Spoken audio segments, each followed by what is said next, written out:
I didn't leave him, not the way people expect these stories to go. There was no suitcase at the door, no bruised shouting, no final scene that broke the table or slammed the door. It was quieter than that, smaller even, so quiet that if you weren't me, you wouldn't have noticed it at all. It started with a pause, not a fight, not a scream, just a moment where I chose not to explain what I was feeling. He asked, "Are you okay?" And I said, "Yeah." That was it. One word, no decoration, no second sentence. And for the first time in a very long time, I didn't follow it up with anything. I didn't try to soften it. I didn't offer context or comfort or translation. I let the silence breathe, and I didn't rescue it. That small silence, it wasn't angry, it wasn't cold, it was just the truth. A quiet truth that didn't need his approval to be real. I remember how he blinked at me just once, confused. Maybe he thought I was tired. Maybe he thought it would pass, but I knew something had shifted. It wasn't the first time something had hurt, far from it. But it was the first time I didn't try to walk him through the geography of my wound, didn't build a bridge between his carelessness and my pain. I just sat there, fully aware of what I felt, and unwilling finally to justify it. He didn't say much. He never really did when things got uncomfortable. And I used to be the one who filled in those gaps. I used to talk and talk and talk. Like if I could just get the words right, I could make it okay again. But that night, I realized I was tired, not just from the moment, but from the years. Tired of trying to make things make sense for someone who had never once tried to meet me where I was. Tired of thinking that love meant explaining yourself until someone else finally understood what should have been obvious to begin with. There's a very specific kind of loneliness that comes from always being the one who tries harder. And I had lived in that loneliness so long, I'd furnished it like a home. Still, I didn't make a scene. I didn't make a move. I cooked dinner. I folded clothes. I brushed my teeth beside him, just like always. But something in me had stopped knocking on a door that clearly no one behind it was trying to open. It was so subtle, even I almost missed it, but it was real. I lay in bed that night and stared at the ceiling, feeling something in my chest unclench. Not because it was resolved, but because I had finally stopped tightening myself around the hope that one more conversation might fix what had never been held properly in the first place. There were so many times before when I would have tried again. So many nights when I would have written him long messages, gently explaining why something small wasn't actually small to me. And I would have waited for his "I didn't know" or his "you're right," or even just a sorry. Then I'd feel relief, temporary, thin. But that night, I didn't reach for any of that. I didn't want to be consoled. I didn't want to be heard. I didn't want him to get it anymore. I just wanted to stop needing him to. Because that need, that aching, persistent need to be understood, had turned me into someone I barely recognized. Someone who filtered every feeling through the question, "How do I say this so he'll care?" Someone who carried the emotional weight of two people, then apologized when she dropped it. And when you live like that, for long enough, silence doesn't feel empty. It feels like freedom. He kissed my forehead before we turned out the light, like always, and I smiled, like always. But inside, I was already elsewhere. He didn't know it, but I had started to leave, not the relationship, not yet, but the part of me that kept working overtime to keep it alive. The part that ran every feeling through a checklist before it was allowed to be spoken. The part that kept shrinking just to keep peace. That part was done. I wasn't gone, but I was no longer explaining myself. And that silence, it wasn't new. It had been forming for years, layer by layer, word by word. Every time I rewrote my truth to make it easier for him to hear. Every time I softened what hurt. Every time I started a sentence with "I know you didn't mean to, but..." And so that pause, that moment of not explaining, wasn't the beginning of something. It was the end of something else. The end of a version of me that believed love had to be translated in order to be received. Because when you've spent enough time making yourself smaller just to be understood, eventually you forget what your real voice sounds like. And in that kitchen, with his question hanging in the air, "Are you okay?" And my quiet answer, "Yeah, I heard it again." My voice, not loud, not angry, just clear. And what came next wasn't silence. It was everything I had been swallowing, finally deciding not to make itself smaller anymore. It had been forming for years, that quiet, that shift, that tiny refusal to keep translating my pain into something more palatable. It didn't begin in that kitchen. It began long before, inside the 1,000 conversations I had with him, where I tried again and again to make myself understandable, lovable, and reasonable. I used to believe that love meant making it easy for the other person to love you. So I tried to be easy. I tried to be clear, patient, kind. I explained everything, how I felt, why I felt it, what he might have meant, what I knew he didn't mean. I became the narrator of my own emotions, trimming them down so they wouldn't feel too big, too loud, too much. I thought I was being emotionally intelligent, but looking back now, I was performing emotional labor for two people. And he never asked me to stop. He never had to. My need to be understood was stronger than his need to understand me. I remember sitting across from him so many nights, trying to find the right way to say something small, something that had stung, something that left a mark. I'd stay up late writing notes in my phone, rehearsing lines, changing words, wondering how to bring it up without ruining the mood, without sounding dramatic, without making him feel guilty. Because if he felt guilty, he'd withdraw. And if he withdrew, I'd feel abandoned. And if I felt abandoned, I'd start convincing myself I was too needy. So I'd pull back, soften again, explain myself better next time. It was a loop I didn't know I was in until I looked up and saw that I hadn't actually been heard in a long time. What I was doing wasn't just communication, it was curation. I curated my honesty, selected the parts I thought he could handle, filtered out the raw, rewrote the messy. And what I was left with was a version of my truth that even I couldn't fully feel anymore. When something hurt, I'd first question myself. Am I overreacting? Am I sensitive today? Maybe it's not a big deal. Maybe he didn't mean it. I'd audit my emotions before I let them speak. That's what over-explaining does to you. It trains you to distrust your own instincts. It doesn't feel like that at first. At first, it feels like love, like effort, like clarity. But over time, it becomes a habit. You start explaining your feelings before they're even fully formed. You start preparing defenses for reactions that haven't happened yet. You turn your heart into a courtroom and stand trial in it every day. He never asked me to do that, but he didn't stop me either. And that silence from him was its own kind of answer. The more I explained, the less he had to try. I was doing all the work. I held the tension. I managed the tone. I carried the consequences. He just had to exist. And the more I made room for him to exist without consequence, the more invisible I became in the process. Sometimes he'd say, "You're just better at this stuff than I am." And I'd nod, as if it were a compliment. As if being emotionally fluent meant I had to do it alone. But emotional fluency shouldn't mean you carry the conversation by yourself. It shouldn't mean you stay up late solving equations the other person refuses to even look at. I didn't realize how heavy it had all become until I stopped. Until that night when I said yeah and let it hang in the air unanswered. That one moment of not explaining felt louder than anything I'd said in years. Because it wasn't just silence, it was absence. The absence of performance, the absence of translation, the absence of all the invisible labor I had been doing just to keep us balanced. There's this thing that happens when you stop over-explaining, you start hearing yourself again. Not the edited version, not the softened version, just you, your own unfiltered voice.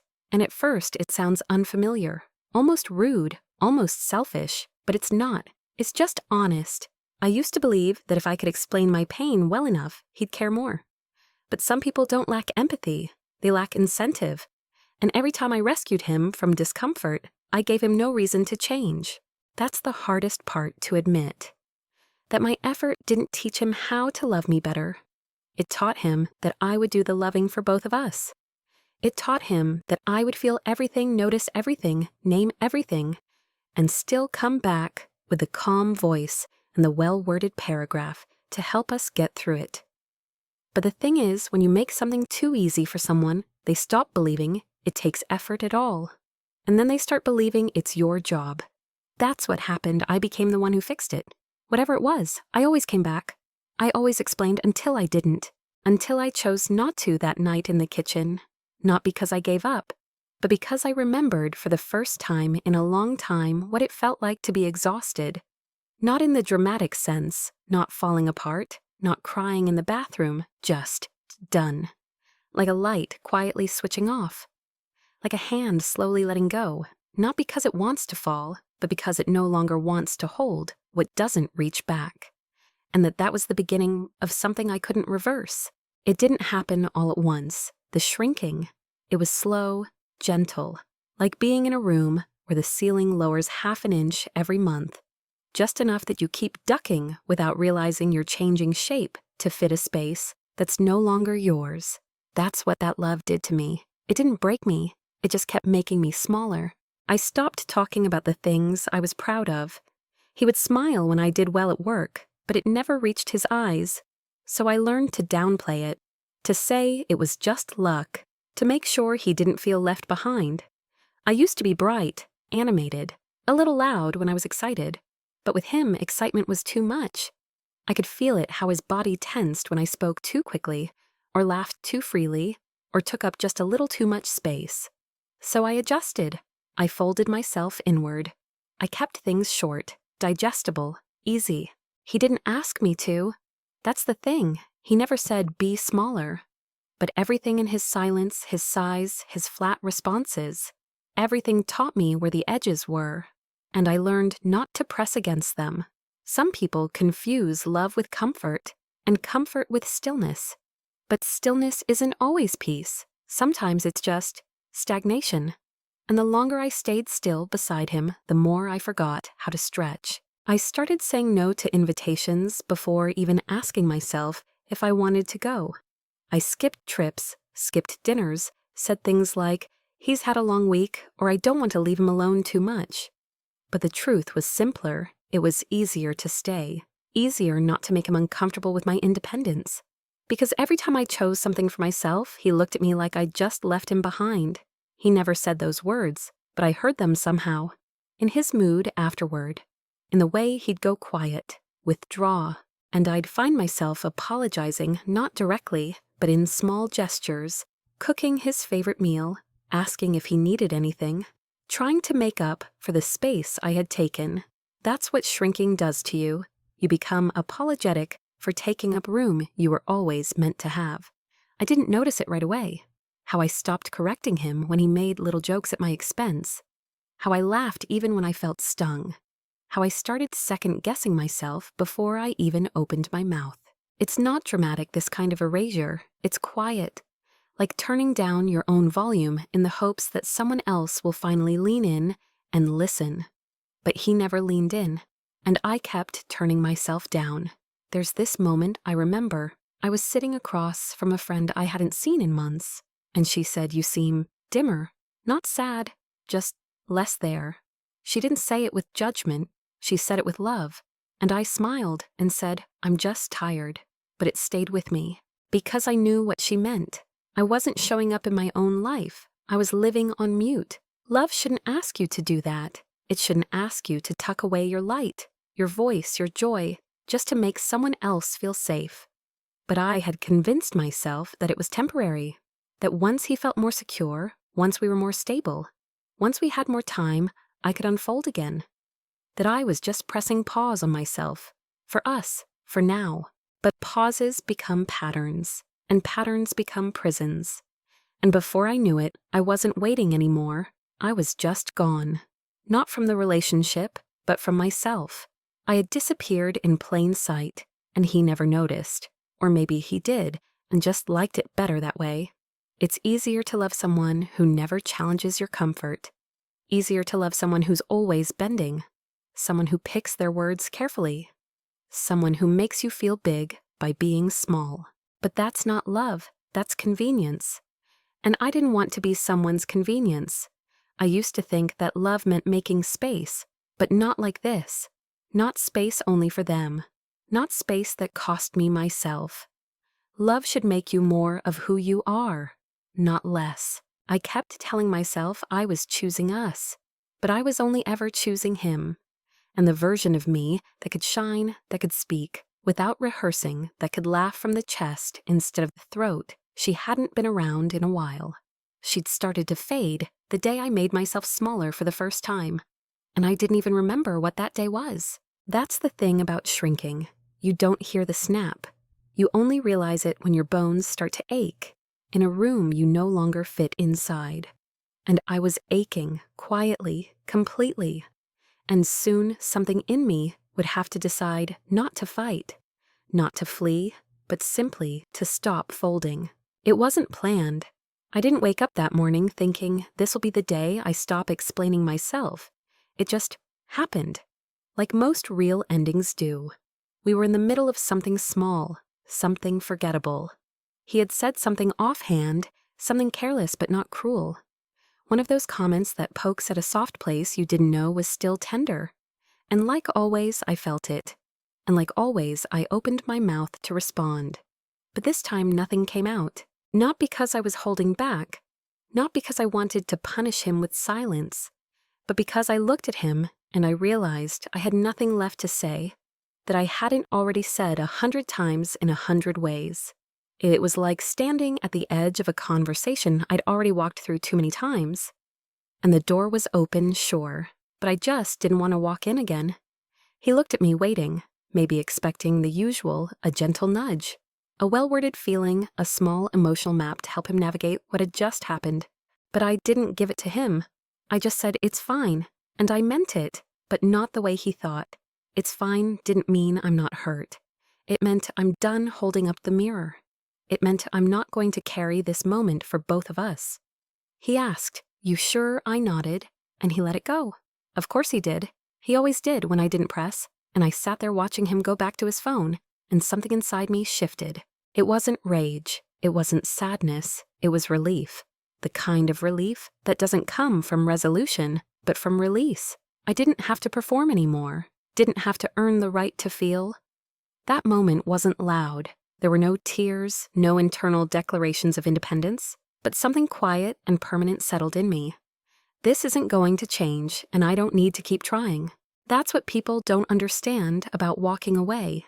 It rarely starts with a dramatic goodbye. It starts with that first time you hear yourself think, I don't want to explain this again. And you don't, and nothing explodes, no one yells. Dinner still happens. The rhythm of your shared life keeps beating like nothing's broken. But it is. Something invisible has snapped, and the air around you shifts. Just enough that only you can feel it. That night, I didn't bring it up again. I didn't circle back. I didn't try to find a better moment or a softer way in.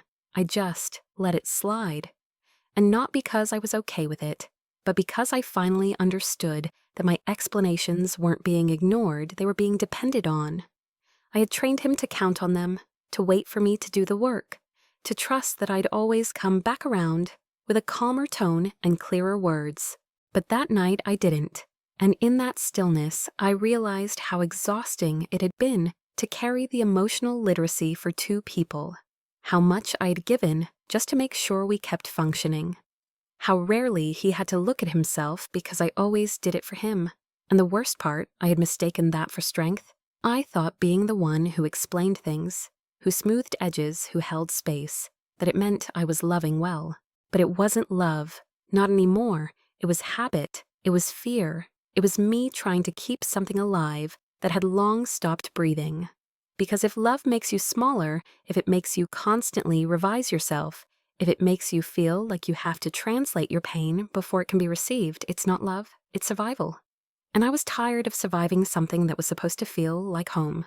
That moment in the kitchen with him a few feet away, unaware of what had just ended, that was the quietest breakup I've ever lived through. Because I didn't leave, not yet. I just stopped showing up with both hands, out offering my heart in a language he never cared to learn. I let him misunderstand me. I let him assume I was fine. I let the gap between us stay open, and I didn't try to build a bridge. And in that moment, I finally understood what it meant to reclaim myself. Not by yelling, not by storming out, but by refusing gently to keep asking for what should have been freely given. After that, I didn't explain again. Not that night, not the next, not the week after that. And he didn't notice, not right away. That's the thing about being the one who always held the emotional thread when you let go. It doesn't snap, it just drifts. For a while, everything looked the same. We had breakfast. I asked about his meetings. He made coffee. We watched the same shows. But the texture was different. Subtle, like walking through fog you hadn't realized was there until it cleared.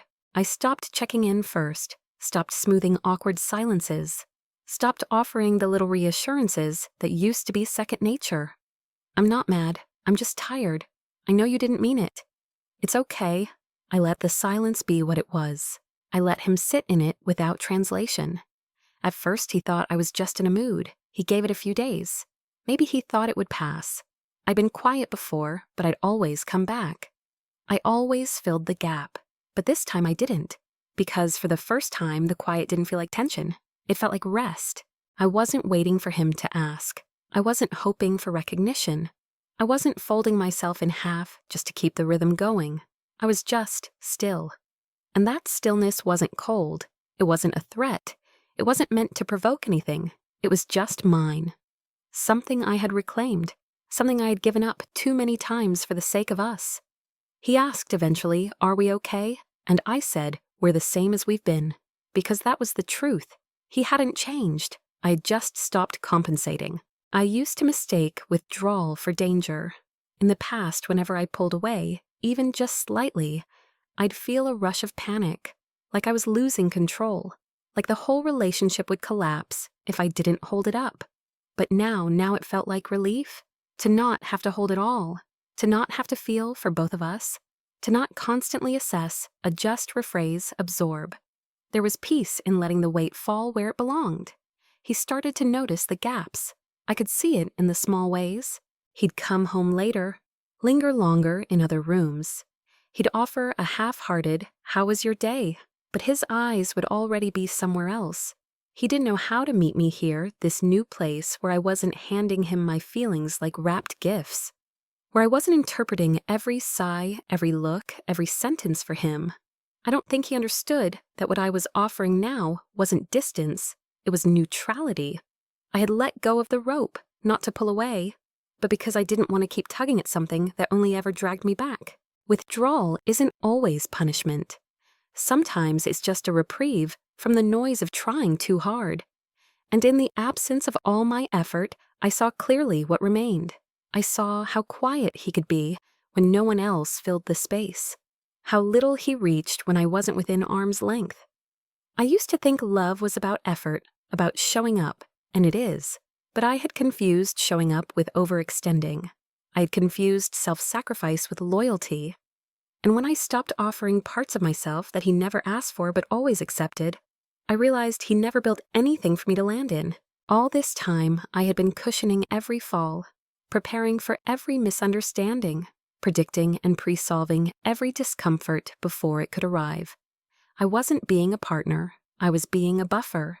And when I stepped back, not loudly, not angrily, but gently, I finally gave the relationship space to reveal what it had always been without me propping it up. It wasn't much, just a quiet place where one person did most of the emotional labor and the other mistook that labor for love. And maybe he missed me, but I don't think he knew what he was missing. Not the real me, just the version of me that made everything easier. But that version was gone. Not out of bitterness, not to teach him a lesson. She was just tired, and tired people stop carrying things that were never meant to be held alone. Eventually, he noticed. Of course he did, not in the way I used to hope he would not, with the kind of stillness that comes from listening, but with that quiet discomfort that shows up when the thing you've relied on starts slipping through your fingers and you can't quite name what's different. He didn't ask directly. Not at first. He circled it. "You've been distant lately. Is everything okay with you? You seem off." And I smiled, gently, the way you smile at someone who just arrived late to a conversation that's already ended. "I'm fine," I said. And I was, not happy, not heartbroken, just fine. That middle place where you're no longer trying to make things better, but you haven't left yet either. He tried small gestures after that, offered to cook, picked up takeout, made little jokes to break the silence. It was funny in a way. He was trying to reach me with the things I used to do for him, but it didn't land not because I didn't appreciate it, but because it wasn't what had been missing. What I needed was presence, accountability, self-awareness. What I got was a late performance. He wasn't showing up because he saw me. He was showing up because he finally realized I had stopped showing up for him.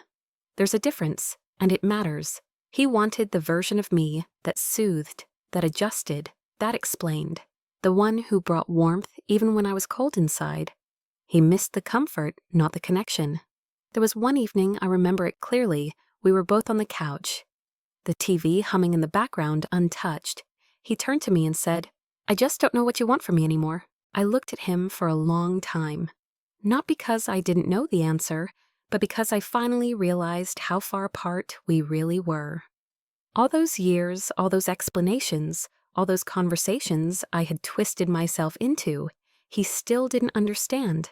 I wanted to say I don't want anything anymore, but I didn't, because it would have sounded cruel, and I wasn't angry, just done. Instead, I said I wanted to be understood, a long time ago. And he nodded, like he got it, but I could tell he didn't. He heard the words, but not the weight of them. He thought this was a phase, that I was going through something, that maybe with enough time, enough space, I'd bounce back into the version of myself he liked best, the warm one, the accommodating one, the translator. But I knew that version of me was gone, not in a fiery, scorched earth kind of way, just quietly. She had packed her things and left to the moment she realized she was only ever being tolerated, not treasured. And he noticed the absence, but not the reason for it. He thought the solution was effort, a date night, a vacation, some grand gesture to pull me back. But I didn't want to be pulled back. I wasn't waiting to be convinced. I had already left emotionally. Now I was simply waiting for the silence between us to catch up with the silence inside me. It's strange how someone can sit right next to you, ask if you're okay, and still miss everything that matters. He asked, "Is there someone else?" And I laughed, not because it was funny, but because it was so telling, that he'd rather believe there was another man than believe I had simply grown tired of being invisible beside him. I told him no, there wasn't anyone else, just me.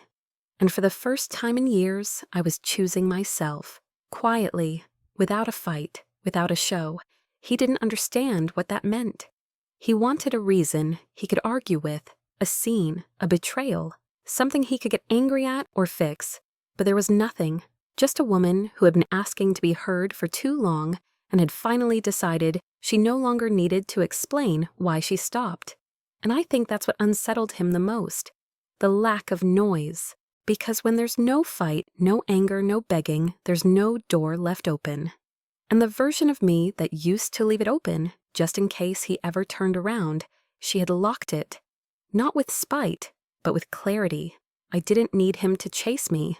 I needed him to have seen me before I disappeared, but he didn't, and now he only noticed that something was missing, not realizing it was me. Leaving didn't look like what I thought it would. There was no dramatic exit, no tearful suitcase by the door, no late-night phone call to a friend saying I can't do this anymore. It was quiet, so quiet I don't think even I registered it as leaving. At first, I stayed a little while longer, long enough to confirm what I already knew, that I was no longer needed the way I used to be. Not as a person, but as a function, as a mirror, as a cushion, as a filter. And once I stopped being those things, there wasn't much left between us. Just routines, shared space, a kind of emotional echo that bounced around the walls and eventually faded. So one morning I woke up and made coffee like I always did, but this time I didn't pour 2 cups. And I didn't wait for him to wake up before I started packing. I didn't rush. I folded my clothes slowly, like I was taking care of something delicate.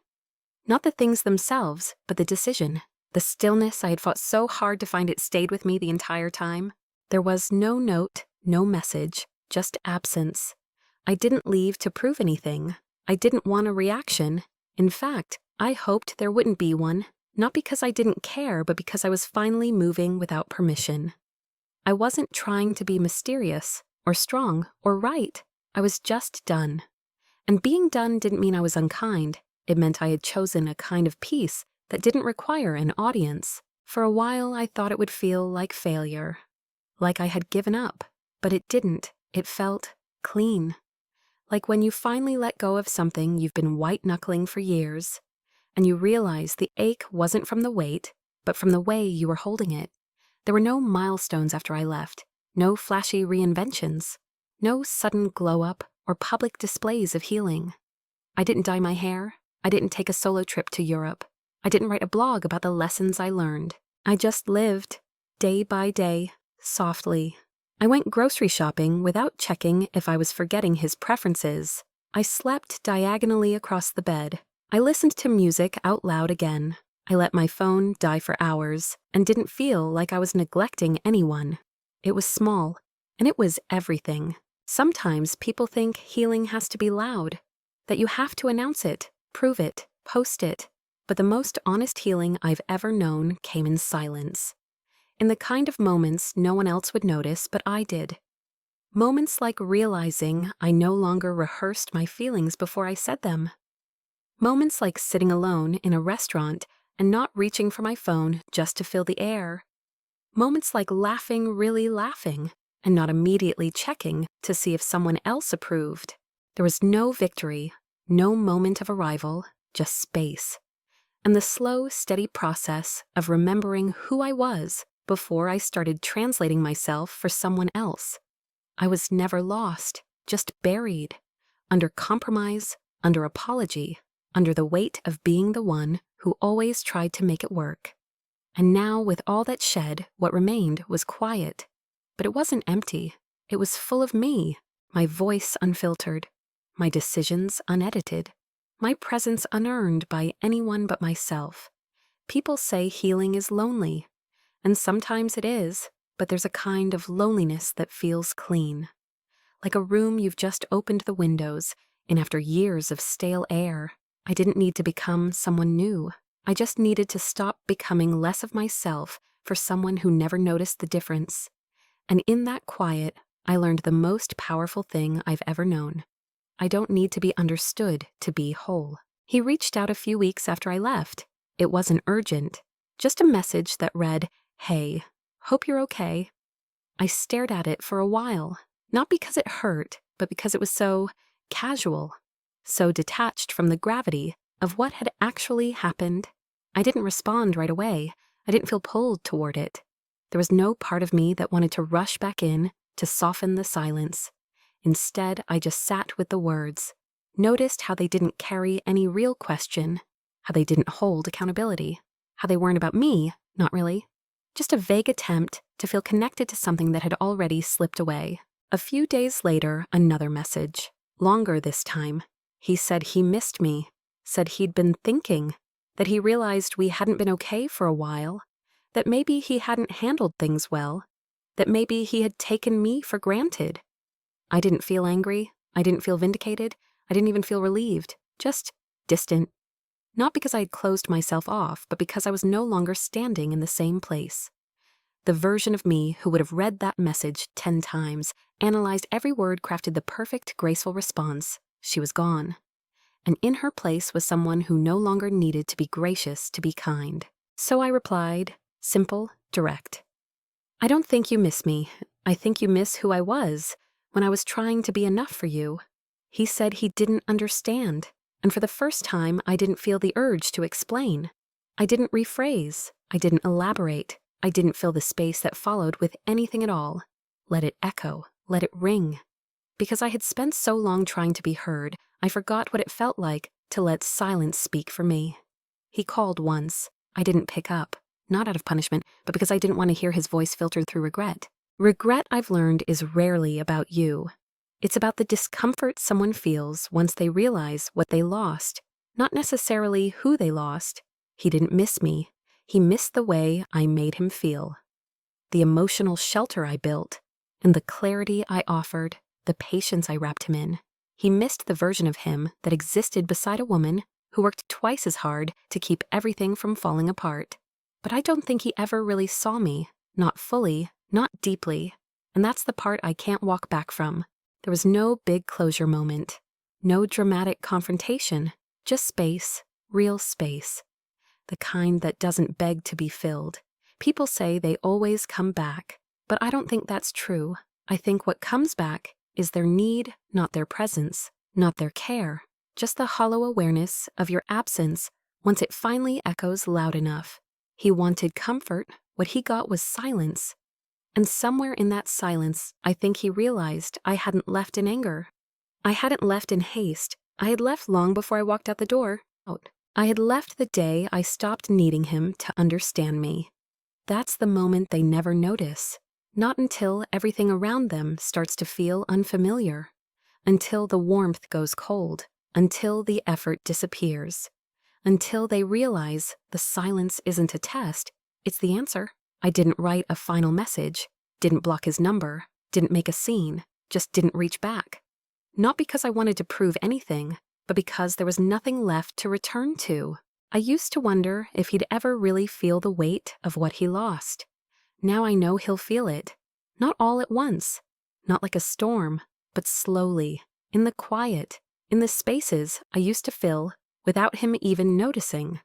In the way no one else will explain their pain so carefully. In the way no one else will filter their feelings just to keep him comfortable. He'll feel it in the long blank silences that used to be gentle invitations. In the lack of translation. In the mirror that no longer waits to reflect him back. He won't call it heartbreak. Not out loud. But something in him will always look for the version of me who made things easier, and she won't be there. And that is how some people learn, not with a bang, but with the absence of what they never learned to hold properly when it was quietly, consistently offered. I didn't leave him. I just stopped explaining myself. And without those explanations, he finally had to sit with the truth. She's not coming back. And this time you don't get to know why.